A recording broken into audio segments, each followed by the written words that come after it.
Dans une nuit silencieuse, le Sahel a changé de trajectoire. En l'espace de 6 minutes et 32 secondes, un convoi militaire a traversé la frontière du Burkina Faso, emportant avec lui bien plus que des armes et des hommes. Ce n'était pas un acte de rébellion, mais un acte de souveraineté. Le capitaine Ibrahim Traoré, un militaire devenu leader, ne cherchait pas l'approbation. Il savait que l'indépendance, ce n'était pas une faveur donnée, mais une décision prise. Ce qui se passe lorsque les nations ne demandent plus de permission. Le Sahel vient d'écrire son propre futur. Ce que nous sommes sur le point de découvrir n'est pas une simple histoire de politique ou de guerre, mais le début d'une nouvelle ère pour l'Afrique. Ibrahim Traoré et son pays ne se battent pas seulement contre des ennemis visibles, mais contre des siècles d'attente, de dépendance et de promesses non tenues. Le Burkina Faso, un petit pays au cœur du Sahel, a décidé que l'attente de l'approbation des puissances étrangères était terminée. Cette décision de se prendre en charge pourrait redéfinir les relations internationales dans la région.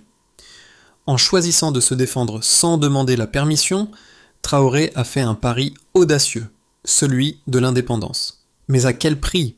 Le monde sera-t-il prêt à accepter cette nouvelle réalité? Le Burkina Faso et ses alliés du Sahel sont sur le point de bouleverser un statu quo qui a duré bien trop longtemps. Ce choix audacieux pourrait bien être le premier chapitre d'une histoire qui ne fait que commencer.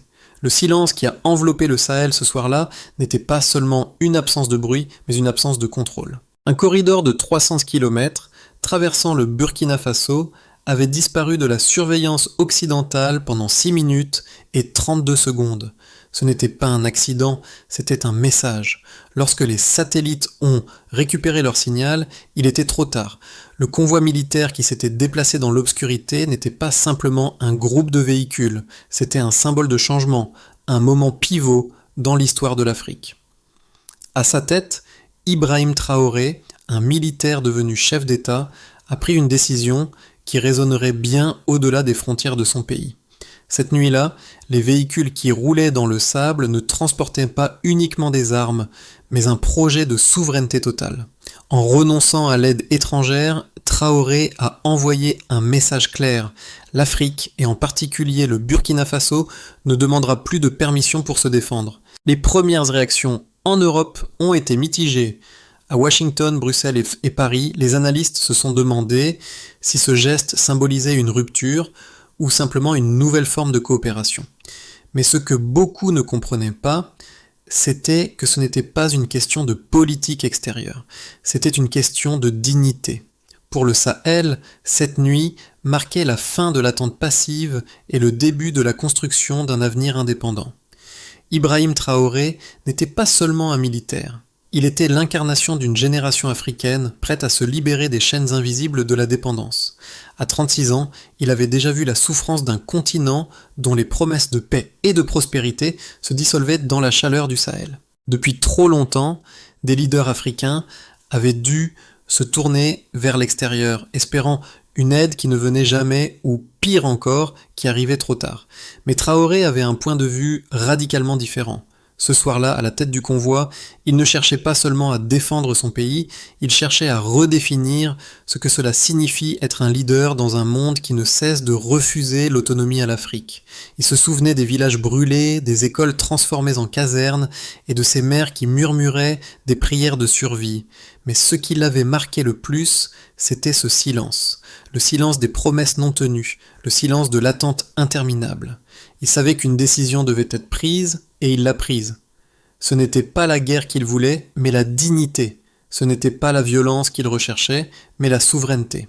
En lançant ce convoi, il envoyait un message au monde. Le Burkina Faso n'attendrait plus que la permission de se défendre. La décision de Traoré marquait non seulement un tournant pour son pays, mais aussi pour toute l'Afrique de l'Ouest. La nuit du convoi marqua un tournant pour l'Afrique de l'Ouest. Ce n'était pas seulement un mouvement militaire, mais un acte fondateur. Ibrahim Traoré, qui dirigeait cette opération audacieuse, ne voyait pas simplement des véhicules militaires traversant le Sahel, il voyait un symbole de la rupture avec le passé colonial et une affirmation de la souveraineté nationale. Le Burkina Faso, un petit pays enclavé, avait été pendant des décennies un acteur passif sur la scène internationale, trop dépendant de l'aide et de la coopération extérieure. Mais le retrait des forces 11 étrangères et l'absence de réponse concrète aux besoins urgents du pays avaient créé un vide. C'est dans ce vide que Traoré vit une occasion de redéfinir la place du Burkina Faso et de l'Afrique dans le monde. Ce soir-là, pendant que le convoi avançait dans l'obscurité, une transformation silencieuse se produisait. À chaque kilomètre parcouru, les frontières de la dépendance s'effaçaient, laissant place à une nouvelle ère. Le premier événement marquant fut le départ des troupes du pays, des soldats aguerris mais déterminés à défendre leur sol sans l'aide d'aucun allié extérieur. Au moment où le convoi atteignait la périphérie de la capitale, Ouagadougou, un second événement prit forme, une déclaration tacite de souveraineté. Le gouvernement burkinabé, pour la première fois, affirmait son droit de se défendre sans avoir à demander l'approbation des puissances occidentales. La presse internationale, surprise, se hâta de qualifier cette action de rupture avec l'ordre mondial, mais pour le peuple burkinabé, cela représentait bien plus. C'était un retour à la dignité, c'était l'acceptation de prendre des décisions non pas en fonction de l'approbation internationale, mais en fonction des besoins et des intérêts du pays.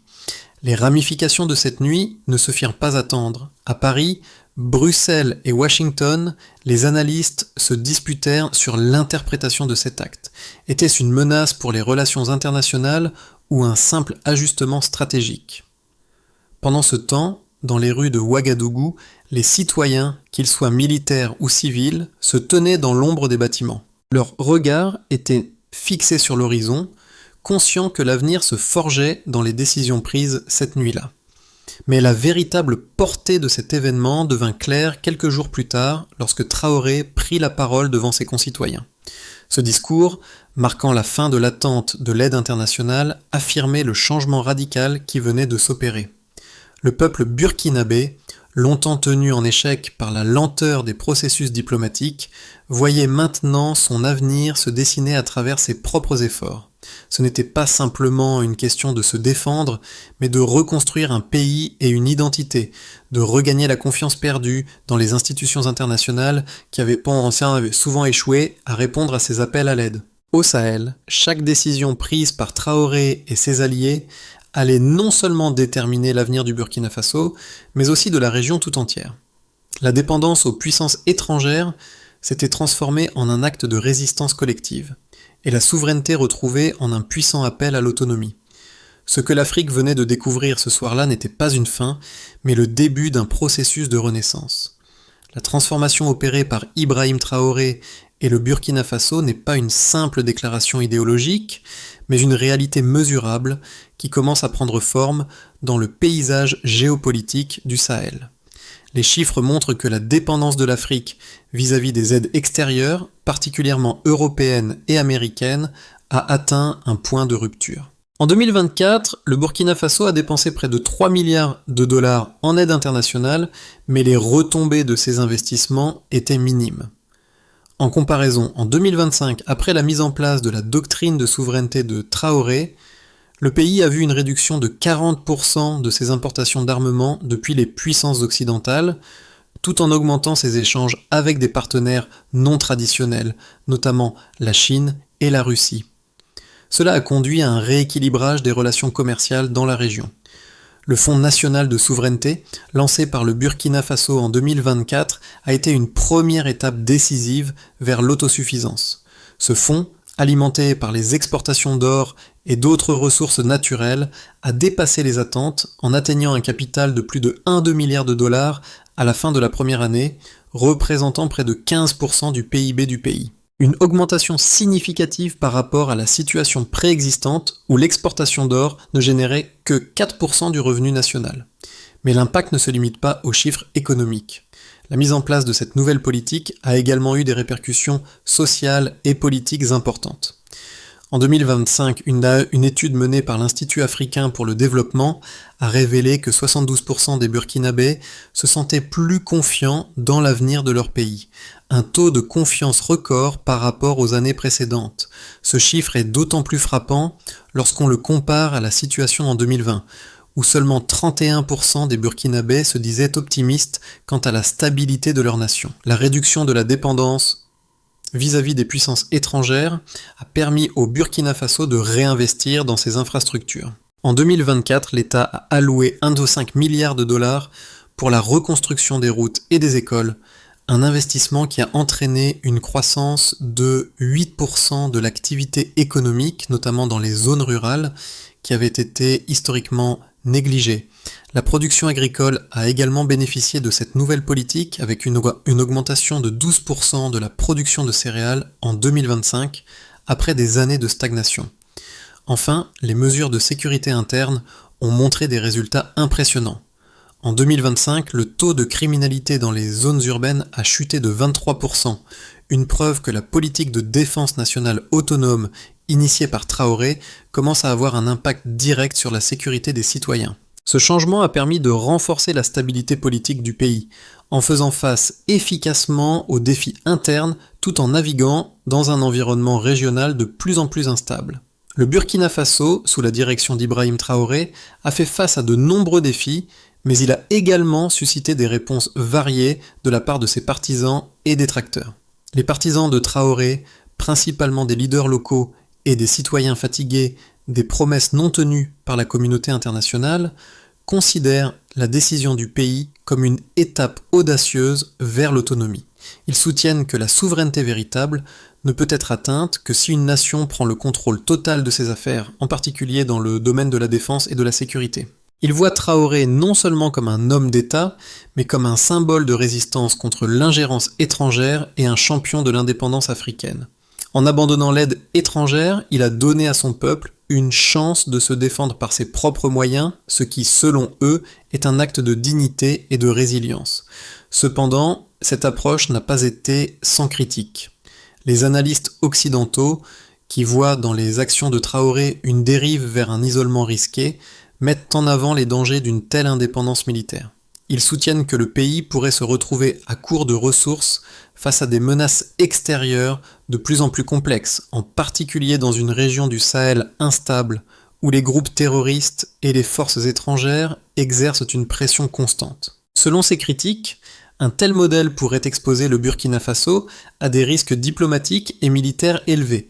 Ils évoquent également l'éventualité d'une dépendance accrue à des partenaires non occidentaux, comme la Chine, ce qui pourrait modifier les dynamiques de pouvoir en Afrique de l'Ouest et entraîner un alignement problématique sur des acteurs étrangers aux objectifs géopolitiques bien différents. En revanche, les détracteurs de Traoré ne tiennent pas compte du fait que l'isolement n'est pas une stratégie de retrait, mais une stratégie de construction. En renforçant l'indépendance militaire et économique, le Burkina Faso prend des mesures pour assurer sa sécurité sans sacrifier sa souveraineté à des puissances étrangères. La véritable question n'est pas de savoir si le pays peut se défendre seul, mais plutôt si la communauté internationale est prête à accepter une Afrique souveraine, capable de définir ses propres priorités sans l'ingérence de puissances extérieures.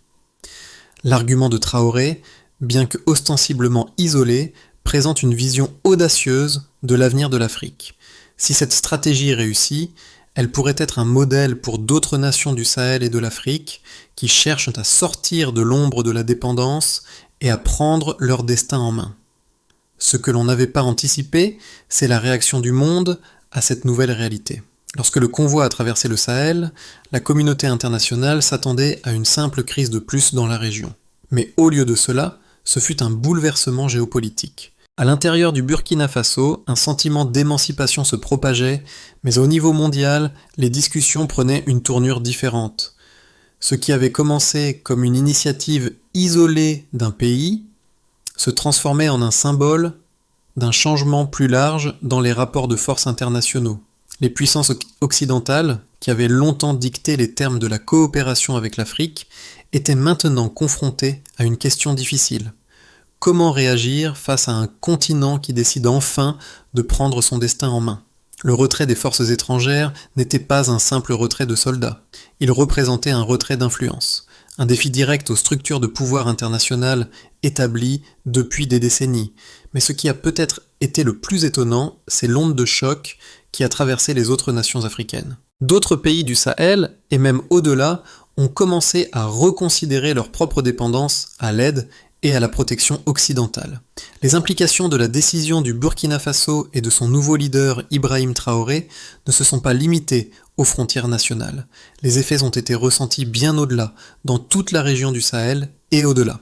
En prenant la décision de renforcer sa souveraineté militaire et économique, le Burkina Faso a tracé un chemin qui a inspiré d'autres nations à envisager de suivre un modèle similaire. En 2025, des discussions secrètes avaient déjà commencé dans plusieurs autres pays d'Afrique de l'Ouest, notamment le Mali et le Niger, qui cherchaient à réduire leur dépendance vis-à-vis des puissances occidentales, surtout après le retrait progressif des troupes françaises de la région. Ces pays ont vu dans le Burkina Faso un exemple de ce qui pourrait être réalisé en prenant des mesures audacieuses pour assurer la sécurité sans compromettre la souveraineté nationale. Au niveau régional, l'impact a été particulièrement évident. Le Burkina Faso, en tant que nation centrale du Sahel, a connu une amélioration significative de sa stabilité intérieure. La réduction de la dépendance vis-à-vis des forces militaires extérieures a permis au gouvernement de mieux concentrer ses ressources sur la sécurité locale, réduisant ainsi les risques d'insurrection et de violence liés à des groupes extrémistes. À court terme, l'initiative a contribué à une diminution de 20% des attaques terroristes dans certaines zones critiques du pays. Le moral de la population a également connu une amélioration, la confiance envers le gouvernement ayant augmenté de manière significative, comme l'indiquent plusieurs enquêtes menées après l'application des nouvelles politiques de Traoré. Cependant, les conséquences ne se sont pas limitées à un simple renforcement de la sécurité interne. En matière économique, le Burkina Faso a vu un renversement de sa trajectoire.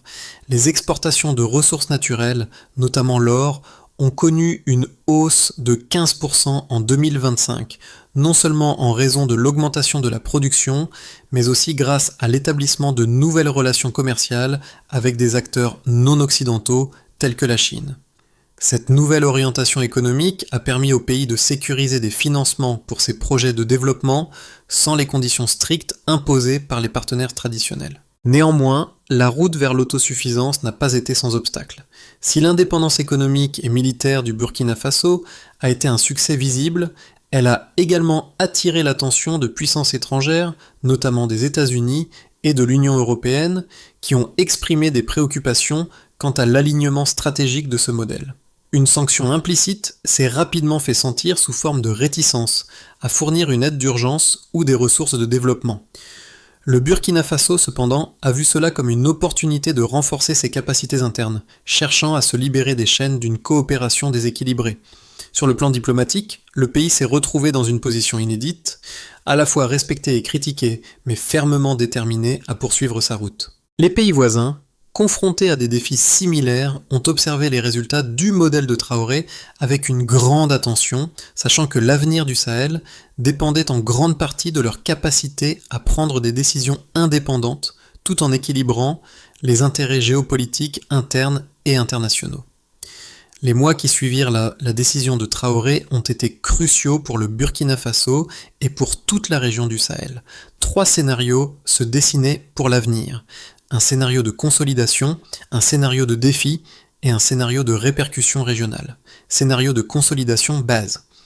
Si le Burkina Faso réussit à maintenir ses politiques de défense et de souveraineté tout en renforçant ses relations avec des partenaires stratégiques, notamment en Asie et en Afrique, il pourrait devenir un modèle de résilience pour d'autres pays africains. En consolidant sa sécurité interne et en accélérant ses réformes économiques, le pays pourrait voir son PIB croître de 5 à 6% par an, tout en renforçant son rôle diplomatique en tant que leader du Sahel. Scénario de défi, optimiste. Si la communauté internationale réagit positivement à l'autonomie du Burkina Faso, une coopération stratégique pourrait émerger, permettant une croissance rapide et la stabilité régionale. Les investissements étrangers pourraient affluer dans des secteurs clés comme l'énergie, les infrastructures et les technologies, en particulier en provenance de pays comme la Chine et la Russie. Cela permettrait de doubler les ressources de défense et de réintégrer le pays dans les circuits économiques mondiaux sans compromettre sa souveraineté. Scénario de répercussion régionale worst. Toutefois, si l'isolement diplomatique se maintient et que les sanctions implicites s'intensifient, le Burkina Faso pourrait se retrouver pris dans un cycle de récession économique et de tensions internes. L'absence de soutien international pourrait exacerber les défis sécuritaires, et les coûts de défense pourraient devenir insoutenables. Ce scénario risquerait de nuire non seulement au Burkina Faso, mais aussi à ses voisins immédiats, notamment le Mali et le Niger, créant une instabilité généralisée dans la région. En fonction de l'évolution de ces scénarios, l'Afrique de l'Ouest pourrait être confrontée à des choix difficiles concernant sa relation avec le reste du monde. La décision d'Ibrahim Traoré de refuser l'aide extérieure et de renforcer la souveraineté du Burkina Faso résonne au-delà des frontières du pays. Ce choix a ouvert la voie à un débat mondial sur la dépendance et la souveraineté des nations africaines. Pour les citoyens du Sahel, et au-delà, cela n'est pas simplement une question politique, mais une question de dignité et de fierté.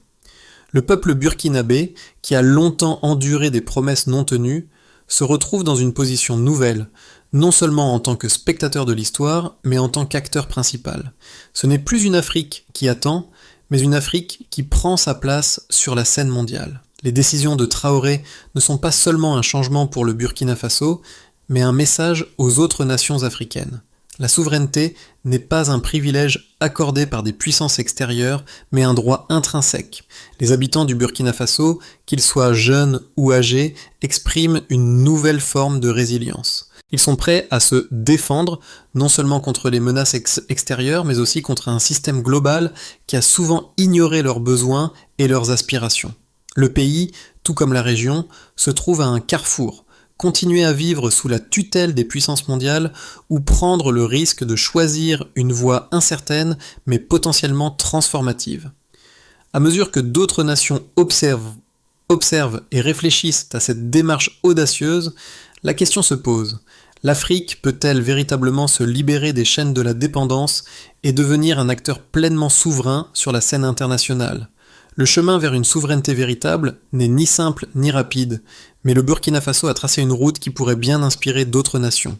Pour réussir, plusieurs étapes clés doivent être franchies. Première étape, la consolidation des forces de défense et de sécurité interne.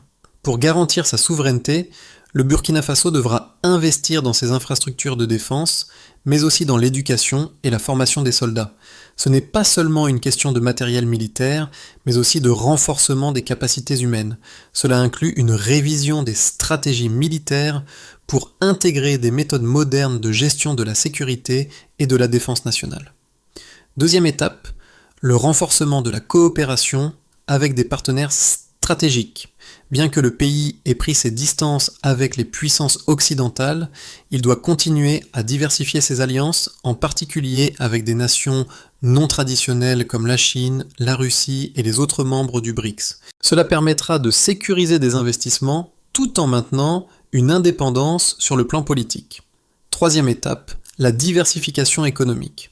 Le Burkina Faso, comme beaucoup d'autres nations du Sahel, doit investir dans des secteurs clés comme l'agriculture, l'énergie et les infrastructures. Cela réduira sa dépendance aux exportations de matières premières et ouvrira de nouvelles avenues pour un développement durable.